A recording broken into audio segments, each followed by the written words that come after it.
Assalamualaikum warahmatullahi wabarakatuh.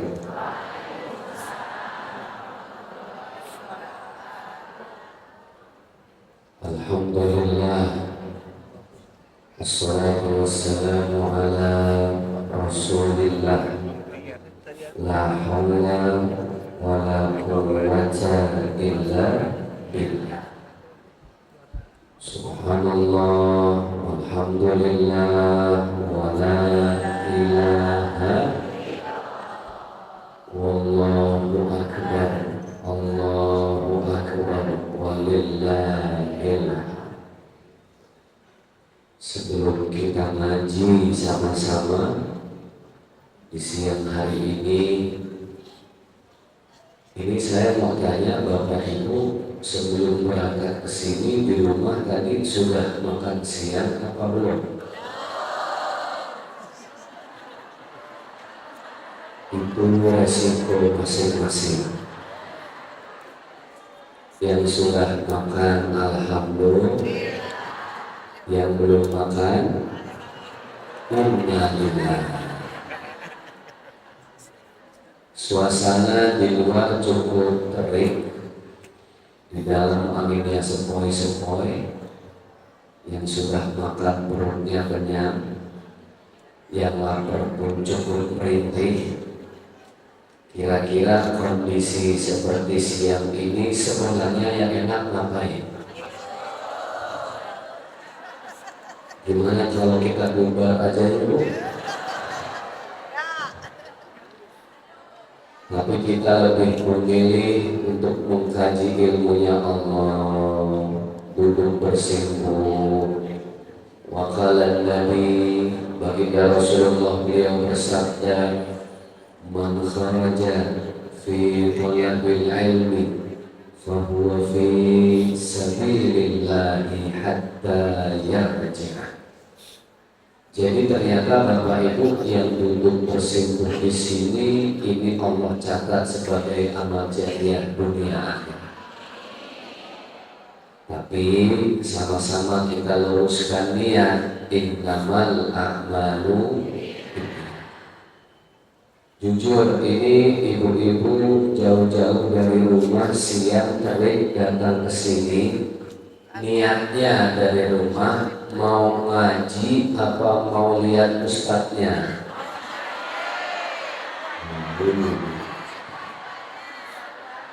Galau. Coba yang mau ngaji lihat dari rumah angkat tangan. Oke. Yang mau lihat ustadznya? Astagfirullahaladzim. Ini Pak, ini yang kata Rasul, tanda-tanda akhir zaman ya ini sudah. Kita istighfar dulu ya. Istighfar diambil dari bahasa Arab. Akar katanya istighfar, yastaghfiru, istighfaran. Artinya memohon ampun kepada Allah. Karena kalau kita mau sadar diri, ternyata dan kita manusia biasa. Yang namanya manusia, kata Rasulullah, al-insanu makalul khata' wan nisyan. Manusia pertama tempatnya salah. Bukan cuma ada potensi berbuat salah, tapi juga lupa. Sebagai orang tua, kita masih sering marah-marah gak jelas sama anak. Betul ya Bu? Sebagai anak, kita masih sering melawan sama orang tua. Betul? Sebagai istri, ibu-ibu masih sering melawan sama suami. Betul? Sebagai suami, bapak-bapak, kita masih sering bohongin istri. Betul? Ini kenapa ibu yang langsung? Semoga Allah ampuni semua salah dosa khilaf yang pernah kita lakukan sengaja atau tidak disengaja. Astaghfirullah Rahman Astaghfirullah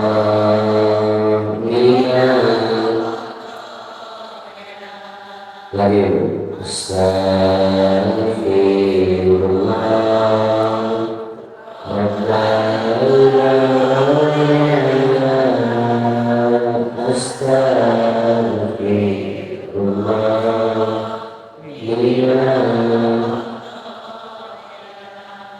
Amin ya rabbal alamin.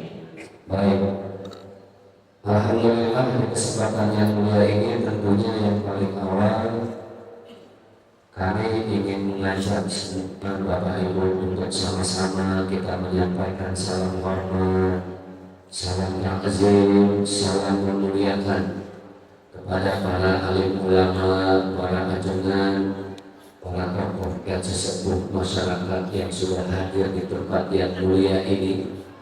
Kita doakan beliau-beliau, para ustadz dan ustadzah, para kiai, para tokoh, semoga Allah panjangkan umurnya, Allah berkahkan dunia akhiratnya. Saya doakan ibu-ibu juga mudah-mudahan semua sehat walafiat. Allah mudahkan segala urusannya. Amin ya rabbal alamin. Dan juga alhamdulillah saya pribadi mengucapkan terima kasih kepada sahabat-sahabat teman kami di DT atau Darut Tauhid Peduli. Mudah-mudahan para generasi muda ini, Gen Z Allah istiqomahkan dalam kebaikan-kebaikannya. Sekarang ini ada istilah Gen milenial, ada Gen Z.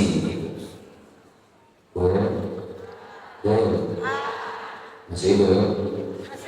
Alhamdulillah. Saya baru saja pulang safari dakwah dari kota Palembang. Beberapa titik di sana kami hadir di sekolah-sekolah SMA, SMK, bahkan SMP. Itu yang hadir alhamdulillah generasi Gen Z. Saya menamakan mereka anak-anak kita itu dengan generasi skincare. Karena sekarang mereka rata-rata hobinya pakai skincare.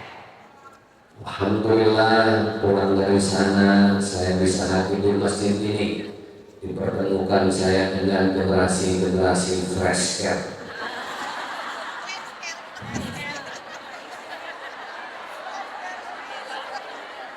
Ini saya pastikan ini generasi yang setiap 5 menit pasti gosok terus. Bawa minyak angin dulu. Nah itu dia. Yang penting sehat wal. Hidup di dunia ini sementara ini. Tidak ada yang abadi, tidak ada yang selamanya. Kullu nafsin dha'iqatul maut. Setiap yang bernafas, yang bernyawa pasti akan kembali kepada Allah Subhanahu wa ta'ala. Mau tidak mau, suka tidak suka, pasti akan kembali. Kembali itu pasti. Sayangnya ini adalah urusan yang sirran baina asrar, bahasa Arabnya. Maknanya di antara sekian banyak rahasia yang Allah rahasiakan sepanjang peradaban manusia, satu yang paling rahasia itu adalah Allah tidak membocorkan. Anak Gen Z bilang Allah nggak spill, nggak dikasih bocoran kapan kita kembali kepada Allah. Almarhum Ustadz Jeffrey Al-Bukhari jatahnya cukup Allah kasih 40 tahun. Masih ingat beliau? 2013 meninggal kecelakaan tunggal di Pondok Indah dalam usia yang cukup belia. Sudah naik-naiknya sholatnya hebat. Tapi kalau Allah sudah bilang kembalilah kepadaku, selesai sudah. Almarhum Syekh Ali Jaber, masih ingat gue? 44 tahun di masa kita menghadapi COVID, beliau kembali selesai. Almarhum Gurunda Al-Mukarram Al-Ustaz Arifin Ilham di umur yang 50 tahun karena sakit. Dari kalangan artis, almarhum Olga Saputra, masih ingat ya? Lebih muda dari UJ, masa keemasannya, masa jayanya, kata Allah, kembali kepada umur yang 32 tahun. Sahabat almarhum Olga, cantik, wanita, terkenal, siapa bu? Bapak pernah jumpa Pak? Jawab pernah, mana Pak Ustaz? 38 selesai. Apa beliau tahu kapan Allah mengambil umur mereka semua? Tidak. Itulah rahasia di antara sekian banyak rahasia. Jadi pertanyaannya bukan kapan kita kembali kepada Allah. Tidak pernah ada yang tahu, demi Allah. Yang menjadi pertanyaan dan harus banyak-banyak kita tanya ke diri masing-masing bukan kapan kembali, apa yang mau kita bawa mati. Sudah siap mati Ibu? Oke, saya tanya. Saya mau screening dulu ini. Coba yang tidak mau mati angkat tangan. Enggak ada. Yang siap ini mau mati angkat tangan. Ini gimana urusannya ini Pak? Nggak mau mati, nggak mau. Ditanya mau mati juga tidak mau. Ini jalan-jalan yang hadir makhluk halus. Tapi yang pasti kata Allah, Qul innal mauta alladhi tafirruna minhu.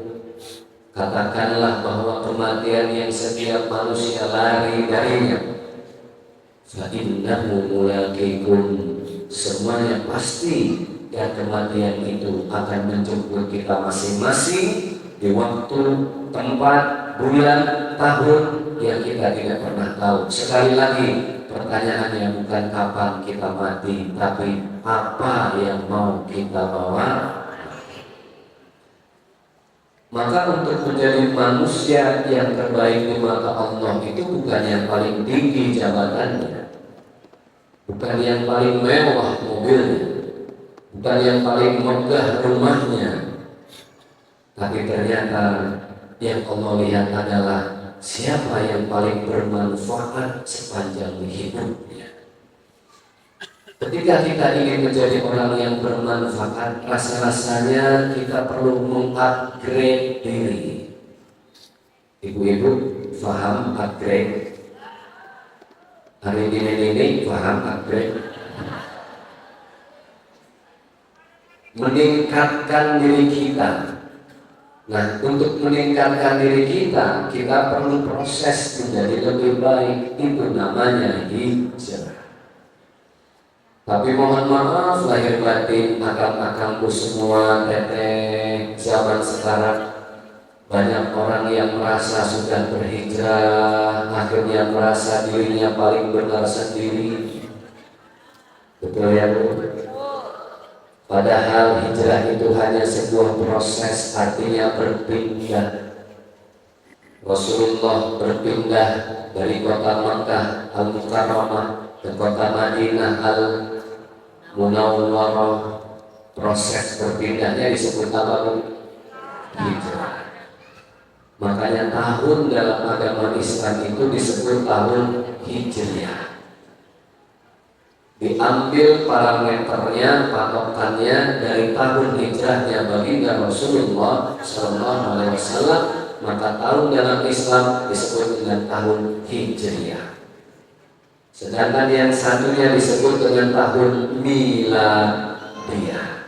Milad itu artinya lahir, Pak. Selamat hari milad, selamat hari kelahiran.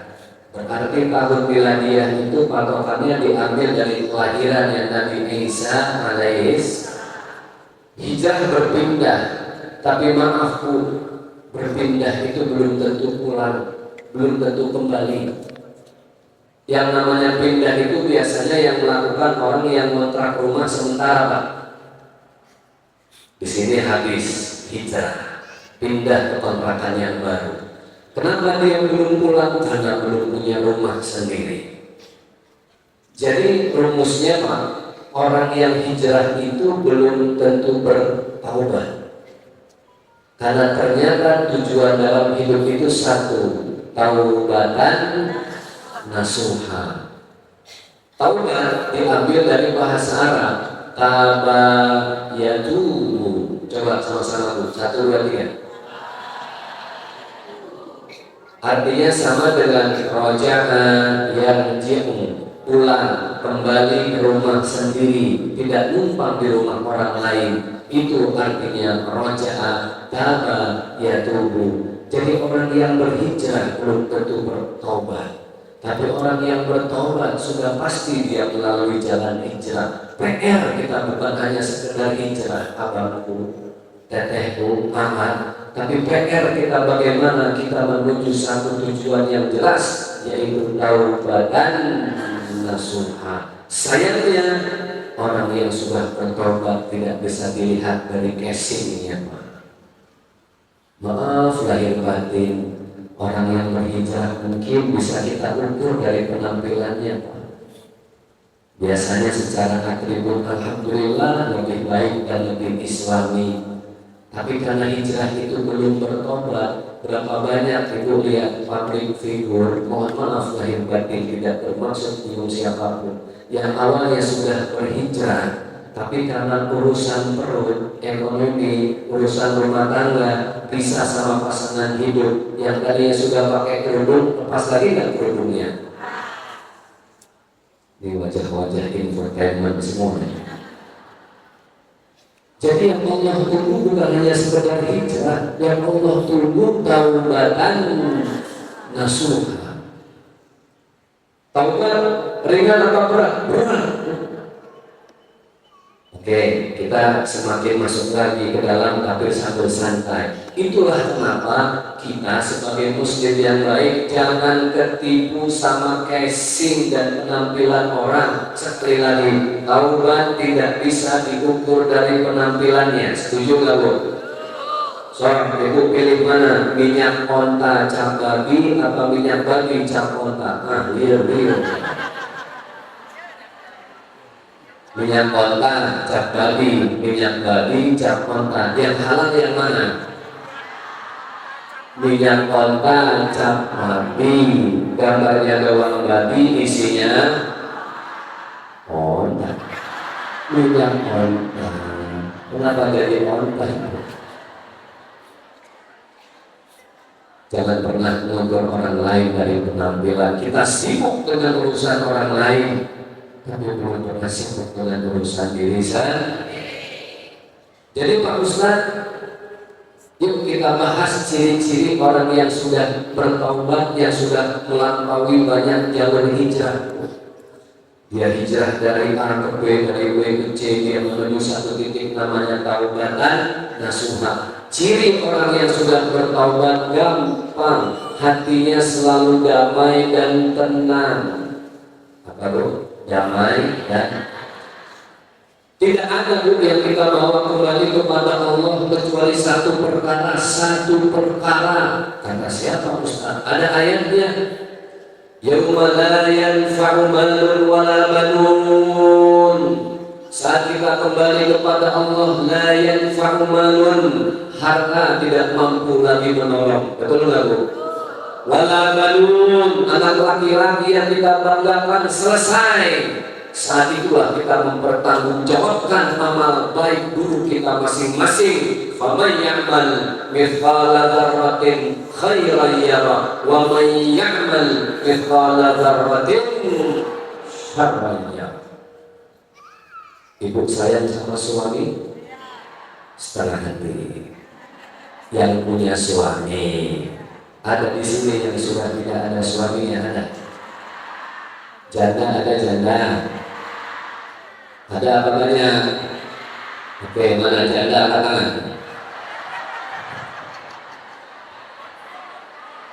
tolong yang angkat tangan yang muda saja.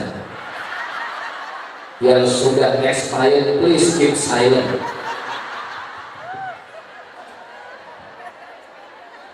Ini jangan-jangan pengajian janda semua. Tidak ada yang kita bawa. Sesayang-sayangnya suami ibu sama ibu, setiap hari dia bilang I love you forever and ever. Kalau kata anak muda sekarang, anjay. Setiap hari selalu menyampaikan kata-kata yang romantis. I cannot live without you, honey. Ibu menikah, selesai, masuk kuburan, mau suami yang katanya sayang itu menemani ibu. Katanya dulu baru menikah, janji sehidup sama.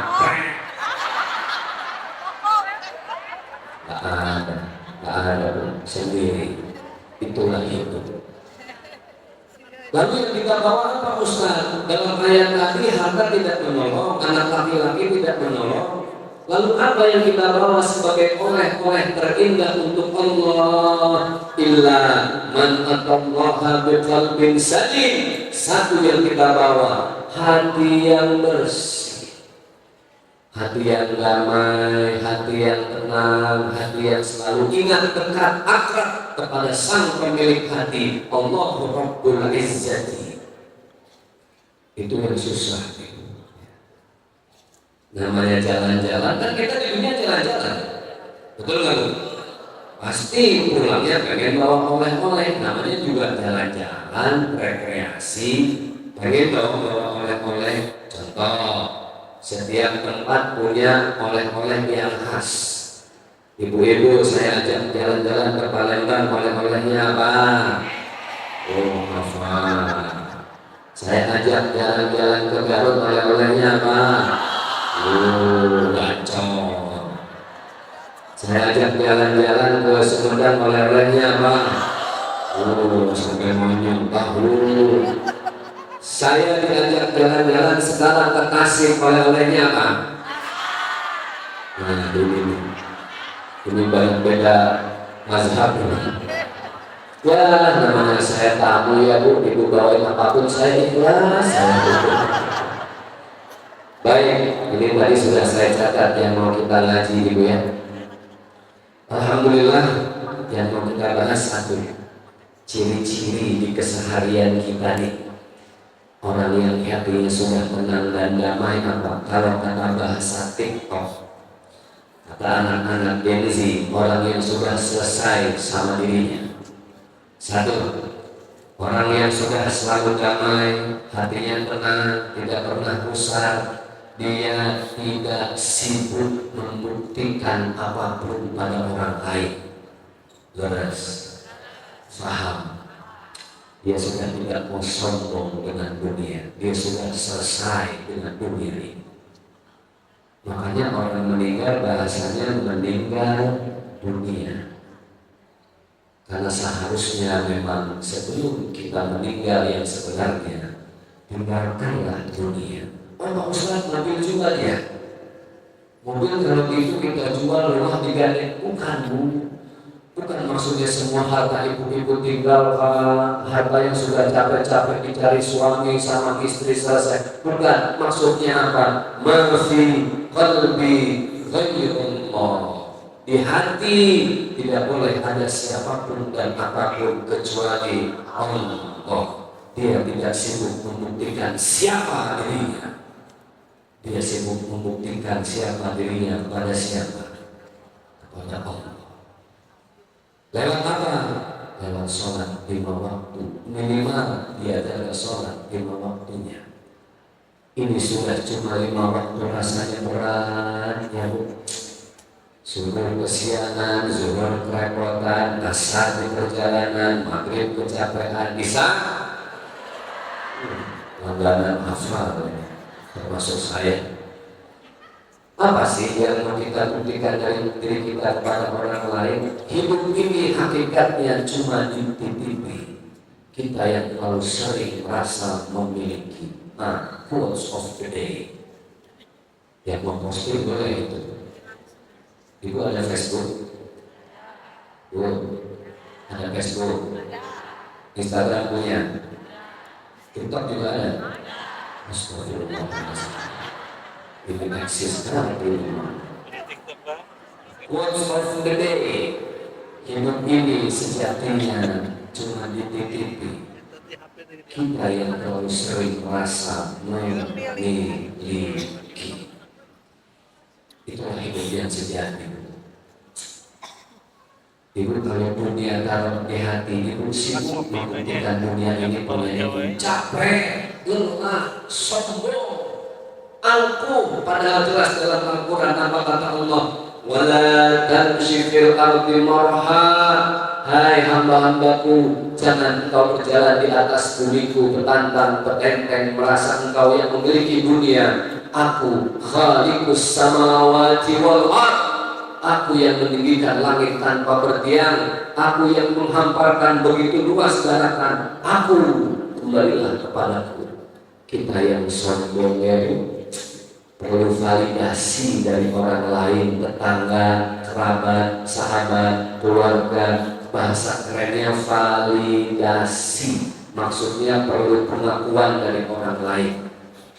Oh, punya mobil baru, sengaja lewat depan rumah tetangga, pencet klakson, tetangga nggak keluar, lewat putar balik lagi, pencet lagi,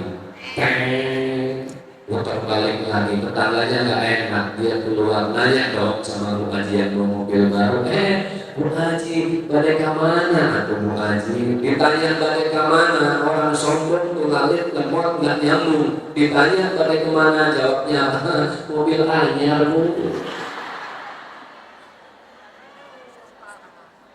Pusing nggak hidup begitu? Bangun tidur bukan bersyukur, sibuk pengen nilai orang lain. Apalagi yang saya sombongin, sibuk membuktikan siapa dirinya kepada orang lain. Hidup capek dan lelah. Itulah kenapa zaman sekarang orang sering bingung tidak punya tempat kembali. Dia hidup seperti mutar-mutar, jalan di situ saja, bingung, linglung, galau, resah, andilau. Tahu andilau? Bukan artis Mandarin. Andilau itu kepanjangannya antara dilema dan galau. Ini sekarang Pak emak-emak lagi jadi korban racun drama zina. Drakor sudah selesai. Sekarang masanya racun. Boleh saya jujur? Ibu jangan marah ya. Saya sebenarnya CEO yang sedang menyamar jadi ustaz. Ternyata ustaz korban dulu. Jadi yang pertama tadi apa Bu? Tidak sibuk membuktikan diri kepada siapapun. Yang kedua, orang yang hatinya sudah dekat dengan Allah selalu bersyukur, la in syakartum la azidannakum wa la in kafartum inna adzabi lasyadid. Apa ciri yang kedua itu yang berbahagia? Dia tidak terganggu saat diremehkan oleh orang lain. Kita ini kalau diremehkan orang lain sering sakit hati, betul nggak? Ibu tahu ilmu yang mahal zaman sekarang itu apa? Ilmu masa bodoh. Masa bodoh. Ceturan Sunda apa Bu? Sama. Hah?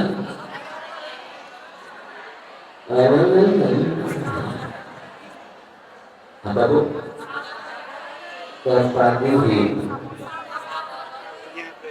Satu baik. Nah, cuma saya tahu kedua. Orang mau meremehin saya bodoh amat, sahabat lain. Masa bodoh, saya nggak peduli hidup saya, nggak usah ngurusin saya. Toh saya juga nggak pernah ngurusin sampean. Betul nggak Bu? Bu, kita nih kalau nyari penilaian orang pusing Bu, stres. Banyak dibilang orang kaya sekampung, ngaji, kondangan, arisan, jadinya ada yang absen dari cincin. Lewat tempat rumah tetangga, mau kemana Bu Haji? Boleh mana Haji? Ada yang lagi ramai sekarang, pengacara, lebih heboh di TikTok. Kalau gini-gini, ya lucu-lucuan aja sih ya. Nggak usah satu anak gini ya gini. Gibah, nggak usah. Oke, nggak usah. Cukup ini inisial saja. Bapak Man Paris. Kesakit.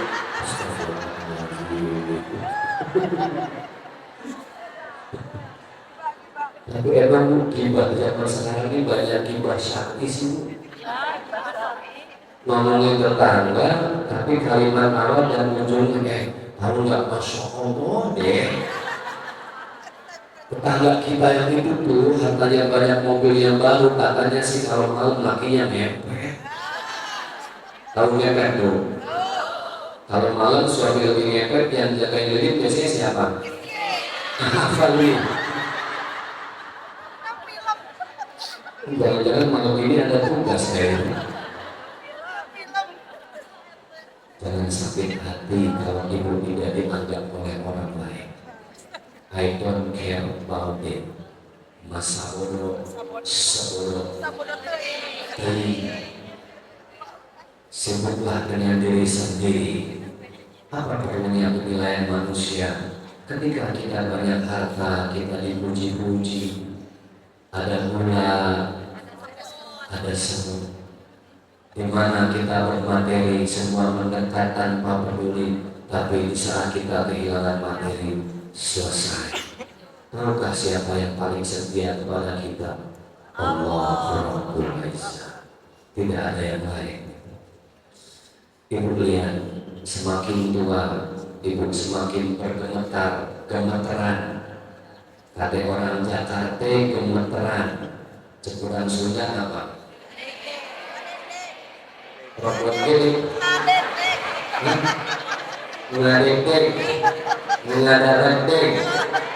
ngadaretek tasnya kali dulu ngadaretek. Kenapa semakin menua semakin ngadaretek?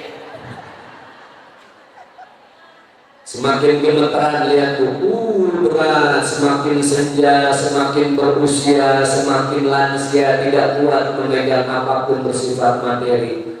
Ngadek-dek. Ya betul ya, dalam dulu. Kenapa semakin gemeteran? Karena Allah lagi nasihati kita apa? Hai hamba-hamba yang semakin lansia dan senja, tolong please, jangan terlalu kuat memegang dunia. Sebentar lagi engkau pasti akan melepasnya. Santai, tenang. Kalian fokus bukan pada duniamu, tapi fokuslah pada bekal akhiratmu. Bersihkan semua hati yang kotor selama ini. Perbanyaklah zikir mengingat Allah Rabbul Izzah. Semakin tua, kenapa sih mata kita dibikin semakin yang kanan lamur, yang kiri kabur? Betul kan? Baca Al-Quran sudah susah, dan liur susah. Saya baca hurufnya ke kanan, saya ke kiri, dia ke kanan lagi. Saya ke kanan, dia ke kiri. Bukan hurufnya yang salah, Bu. Kita yang semakin menurun. Kenapa? Semakin senja Allah membuat mata kita semakin lamur dan kabur. Nasihat dari Allah, jangan lagi terlalu banyak fokus mata pada duniamu. Tutup mata yang ada di kepala, buka mata yang ada di hati. Disitulah tempatmu yang abadi, akhirat sejati. Bapak Ibu yang berbahagia, yang dimuliakan oleh Allah, ciri yang berapa tadi itu? Apa ilmunya tadi? Sebodoh tadi. Jangan pusing sama penilaian orang ya. Izin teman-teman DP nanti kalau 5 menit waktunya mau habis, Ustaz kasih saya catatan ya. Takut nanti 14. Oke, yang ketiga. Ciri-ciri orang yang hatinya sudah damai dan tenang, gampang sih. Materi ini saya belajar dari guru kita, Pak Agim ya Bu. Dia bilang apa? Senang lihat orang lain susah, jangan susah lihat orang lain hidupnya. Berat Bu. Punya hati yang bahagia ketika orang bahagia itu berat. Yang ada dia bahagia ketika sengsara, dia sengsara ketika ada orang bahagia. Tetangga beli mobil stres, minum paramek 3 liter, selesai. Habis beli mobil besoknya beli kulkas. Tetangganya kulkasnya gede, pintunya 16. Masuk rumah sakit stroke juga gara-gara kulkas orang. Ya materinya dulu kita. Hidup itu kalau ibu mau hati tenang dan damai, nggak banyak rumusnya, cuma 3. Soal dicatat boleh, diingat-ingat silahkan. Apa rumusnya? Jalani, nikmati, syukur. Simpel kan? Ulang. Jalani, nikmati, syukuri. Hidup ini indah. Hidup ini cuma sekali Allah kasih. Sayangnya kita yang sering tidak tahu diri. Ibu tahu modal hidup secara teori, Ibu, yang paling mahal kata pepatah Arab, as-sihhatu tajun ala ru'usis sihah. Hidup itu ternyata modal yang paling utama, mahkota terindah, sehat. Nih, itu tubuh ini satu-satunya rumah tempat kita hidup. Betul ya? Badan kita masing-masing. Ibu punya rumah rusak, punya rumah bocor, rumah beneran ya. Masih bisa pindah, bisa ngontrak ke tetangga. Rumah tempat kita tinggal, kalau rusak itu masih bisa beli lagi. Tunggu dulu. Kalau ini sudah rusak, bocor, ginjalnya kelainan, empedunya sudah banyak batu, tiang sujud asam urat. Kalau tinggi kolesterol naik, error, sering merasa migrain, badan tebas-tebas tidak enak, bisa dipindah dan numpang ke badan orang. Kasihan itu orang lain nanti ketumpangan. Ini badan kita satu-satunya. Sayangnya semakin kita menua atau yang masih muda, kita tidak bisa jaga diri. Kita tidak bisa jaga kesehatan. Lihat Rasulullah SAW 63 tahun hidup, sakit hanya 2 kali. Tercatat dalam kitab As-Sirah An-Nabawiyah karya Syekh Muhammad Haikal. 63 tahun sakit hanya 2 kali. Kita ini jangankan kepala 6, masuk kepala 4, waduh Pak, punah-punah udah sering, hipertensi udah gejala. Baru kepala 4, Rasulullah 63 tahun, salah satunya apa? Sarapan Rasulullah itu sehat. Kurma 3-7 butir, air putih dicampur madu, selesai. Ibu tahu madu? Belum. Ibu tahu madu? Ibu tahu racun? Pilih di madu atau di racun? Wah, pertanyaan menjebak ini. Makanya Rasulullah itu sarapannya sehat, pagi-pagi tidak dibebani badan dengan yang berat-berat. Makanya sehat. Rasulullah itu cara makannya berhenti sebelum kenyang, makan sebelum lapar. Dan orang kasih sarapannya apa dulu? Lotek 1 piring, belum lagi nasi uduk, ayam goreng 2, gorengan yang 4, laba-laba 3, laba-laba. Kembali di laba-laba. Pagi sudah mengantuk, oksigen tidak naik ke kepala, mulai pada terasa sakit. Kenapa?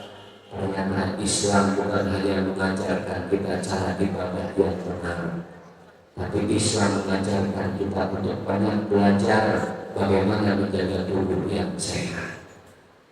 Air putih harusnya setiap hari minimal berapa liter? 2 liter, kalau perlu 2 galon sekalian. Oke, saya kalau bahas kesehatan panjang nih. Berat saya dulu 83 berat saya.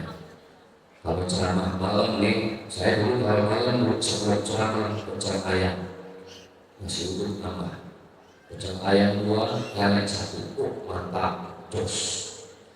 Pas ceramah malam-malam jam 10 tuh nggak terasa nih ya pengek saya sudah. Napas sudah berat, diri susah. Saya cek, kita cek aku rumah sakit. Ternyata betul, saya kena beberapa sakit. Batu sudah ada 3 batu, 1 batu 1,3. Belum lagi yang pasir-pasir. Fatty liver itu lemaknya sudah naik ke hati. Makanya kenapa kalau malam dulu saya jantung terasa berat, panas kok, kayak orang apa ya, kayak kebakar gitu. Ya Allah, saya datang ke dokter di Banjarmasin, dokter gizi. Dokternya orang Buddha, bukan Muslim, orang Buddha. Satu kalimat yang dia bilang apa? Ustaz, rumah orang lain bisa dijaga oleh banyak orang, tapi rumah kita satu-satunya, orang lain tidak bisa menjaga. Siapa yang menjaga? Di masing-masing. Belajarlah saya, cara makannya Rasulullah gitu ya. Saya mulai belajar, ternyata saya ada pradiabetes. Pradiabetes itu saya sudah ada gejala karena diabetes. Penyakit apa itu? Gula. Kasihan nasib gula ya. Ketika teh diaduk sama gula disebutnya teh manis, gula nggak disebut. Ketika kopi diaduk sama gula dibilang kopi mantap, gula nggak disebut. Kira ada aki-aki kena diabetes, gula diseret-seret. Ini kena penyakit gula. Akhirnya saya belajar, saya tanya bu dokter, iya Pak Ustaz, apa yang harus saya hindari? Ada beberapa. Satu, Ustaz harus mengurangi nasi putih. Yang pertama. Yang kedua, tepung terigu dan goreng-gorengan. Waduh, berat itu. Apalagi kalau pakai sambal kacang. Yang ketiga, Ustaz harus olahraga. Saya merenung selama ini saya zolim dengan diri saya sendiri. Makan apa saja saya makan sampai lupa kalau ternyata badan ini punya hak untuk dipilah dan pilih. Semakin berumur semakin lemah badan kita. Per Januari 2026 mulai itu saya kurangi nasi putih, goreng-gorengan saya mulai tinggalin, banyak makan buah. Turun saya sampai 12 kilo. Sekarang berat saya sudah 70 kilo. Alhamdulillah, nggak ada lagi nih sudah tidak. Nggak ada lagi jantung terasa panas. Ternyata selama ini kita berpikir penyakit itu bisa dihilangkan dengan obat. Betul kan? Makanya dalam bahasa kedokteran obat itu painkiller. Painkiller itu membunuh sakitnya dibunuh, tapi akarnya belum sembuh. Paham ya? Semakin ibu sering makan obat, itu sedang membohongi memori tubuh kita, Pak. Sakitnya hilang, tapi akarnya belum sembuh. Saya tanya, dokter, akarnya ada di mana? Cara kita mengolah makan. You are what you eat. Karena engkau adalah apa yang kamu makan. Baik, mudah-mudahan ibu ya, pulang dari sini kita bisa jaga kesehatan, minimal istirahat, minum air putih. Yang paling penting nih, hati, pikiran, jangan banyak-banyak pikiran. Apa-apa pikirin. Suami kerja keluar kota di WhatsApp centang satu. Kalau centang satu berarti belum sampai. Kalau sudah sampai centangnya centang berapa? Nah itu kalau sudah dibaca centangnya warna apa?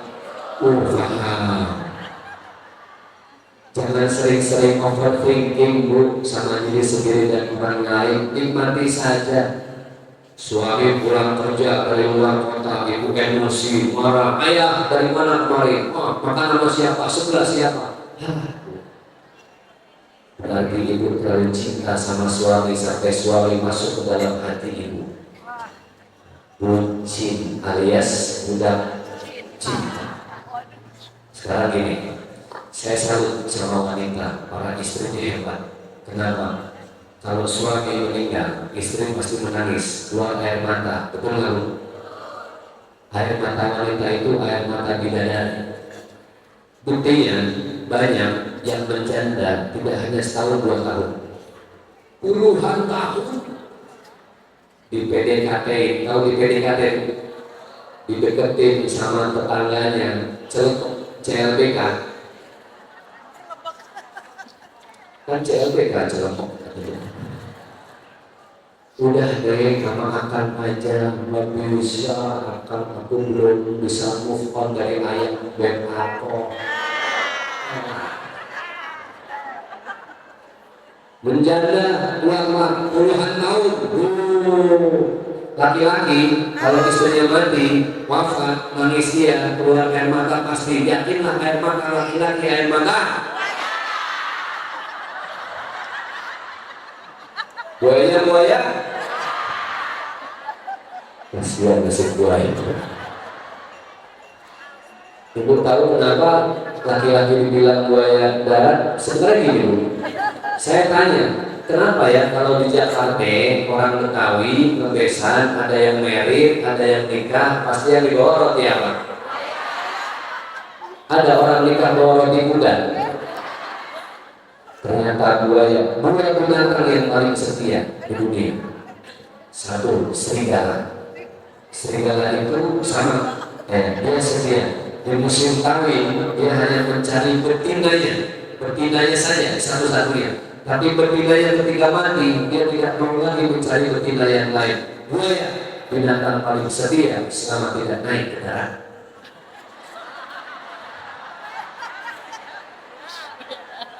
Wahai para jomblo dan janda-janda, kalau mau cari jodoh, carilah di tepi sungai. Belum naik ke darat.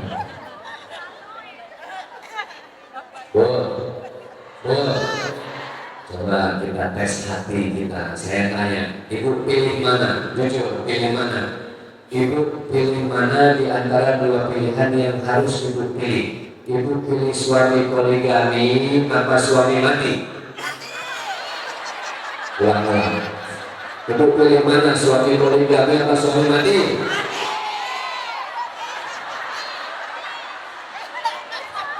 Kita tanya bapak-bapaknya. Disinilah laki-laki sejati ditentukan. Bapak, saya mau tanya, bapak pilih mana? Kita mati atau kita poligami?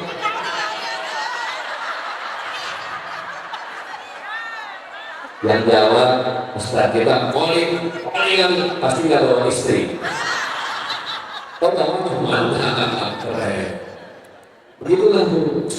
Ya hidup ini kan kalau ada di hati apapun stres. Saya tanya lagi, ibu pilih mana? Suami diambil pelakor apa diambil Allah? Sudah jelas terbuktikan. Kita sudah tidak diharapkan lagi dulu ini.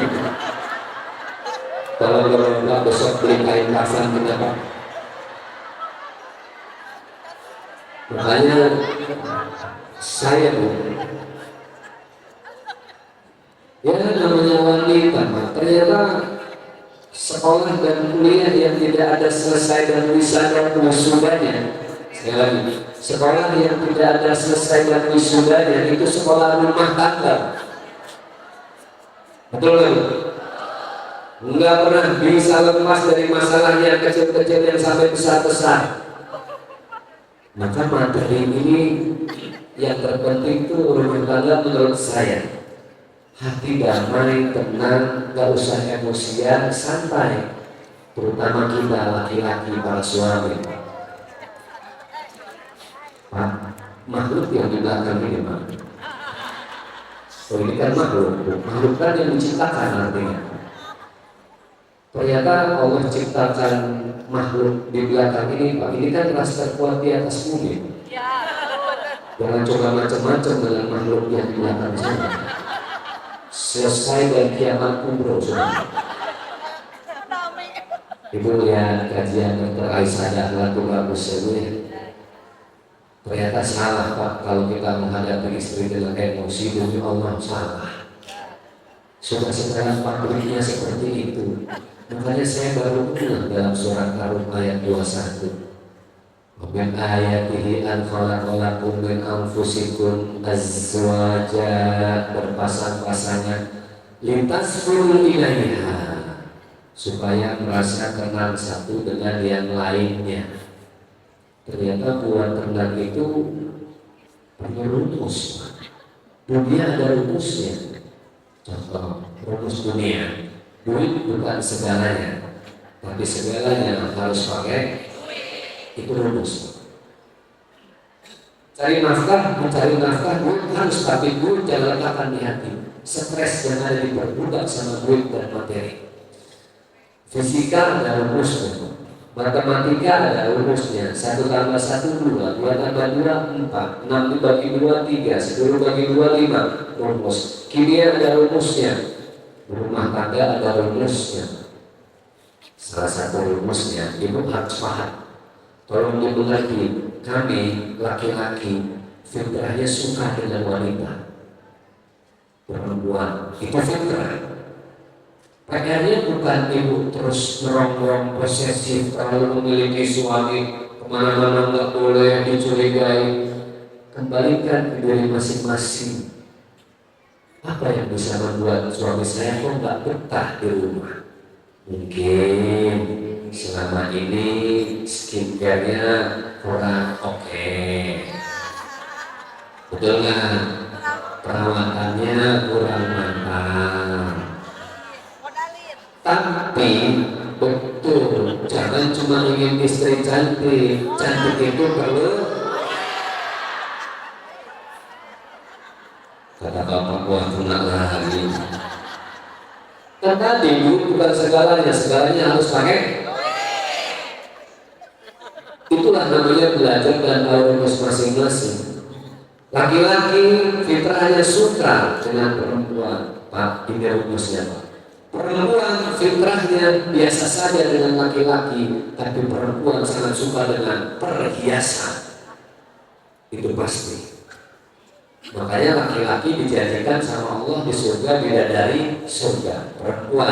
Perempuan Allah jadikan di surga apa? Emas, perunggu, permadani, perhiasan. Jadi Pak, nggak usah pusing, pakai rumus ini Pak. Nasihat buat saya. Kalau istri lagi marah-marah, lagi cerewet, tahu cerewet tuh? Apa orang sudah bilang cerewet? Nah, istri lagi cerewet itu kode sudah. Bukan cuma sekedar cerewet. Udah, bapak nggak usah liar, nggak usah pusing, nggak usah bantu, suruh dandan dia rapi, pakai kerudung, pakai bedak yang tipis, ajak ke mall, masukin toko emas, selesai. Betul. Sepakat. Kita yang nggak paham. Apalagi bapak yang istrinya ikut kesini itu kan pasti matre. Bukan matre, Bu. Boleh nggak perempuan matre? Bukan boleh, wajib. Astagfirullahaladzim. Ini sepertinya harus saya rupiah masa ini. Ada jin matre. Hati yang tenang. Ngapain sih itu? Apalagi umur kita yang semakin senja ini mungkin, yang sudah 30, 40, 50, mau ngapain rumah tangga itu penuh dengan masalah, capek Pak. Masalah kecil digede-gedein, yang gede kadang dicuekin. Udah Pak, Bapak mending kalau pergi berantem sama istri Pak, udah mending ngopi bro. Ke ruang tamu, bikin kopi yang mantap, lihat tuh para suami dan laki-laki kalau udah ngopi, subuh ujungnya apa? Oh, itulah luapan masalah laki-laki. Karena kalau depan istri selesai sudah itu Pak. Sekarang Pak, kita viral di TikTok, suami ibu mau diajak foto sama istri, nafas aja salah. Ayah foto, kata suami, oh kamu ngecipta, oh salah sudah. Bagaimana istrinya itu sudah sama Pak? Wanita sama Nabi Adam udah anteng-anteng di surga, yang gangguin sampai diturun ke dunia siapa? Siti Hawa.